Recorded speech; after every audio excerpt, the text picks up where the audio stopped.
গ্রামীণ ব্যাংক একটি গ্রামীণ ব্যাংকের অধ্যাদেশ এটি সংশোধনী এনেছে সরকার, আপনি জানেন। সেখানে সরকারের মালিকানা 25% থেকে কমিয়ে 10% করা হয়েছে। আপনি কিভাবে দেখছেন বিষয়টাকে?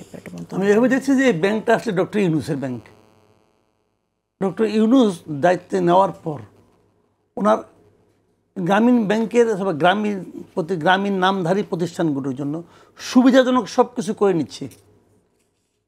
এটা করে নিচ্ছেন উনি একটা ইউনিভার্সিটি নিয়েছেন গ্রামীণের নামে, গ্রামীণ ইউনিভার্সিটি নিয়েছেন। তো এখন গ্রামীণ ব্যাংকের উপর সরকারের নিয়ন্ত্রণ কমানোর চেষ্টা করছেন।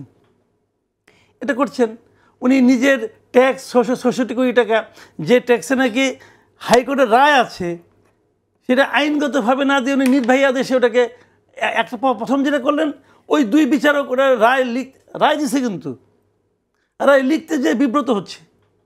কেন উনি রায় দেওয়ার সময় বিব্রত হলো না, কারণ রায় লিখতে যে বিব্রত হচ্ছে?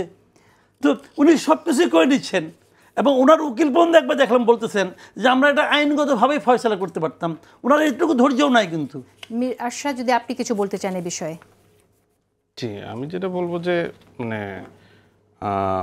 এখনও আসলে সময় আছে। আমরা মনে করি যে পরিস্থিতিটা তৈরি হয়েছে, সেখানে আলোচনার ভিত্তিতে আমরা সব দল মিলে আবার নতুন করে একটা বাংলাদেশ গড়ে তুলতে পারি। এখনও সময় শেষ হয় নাই।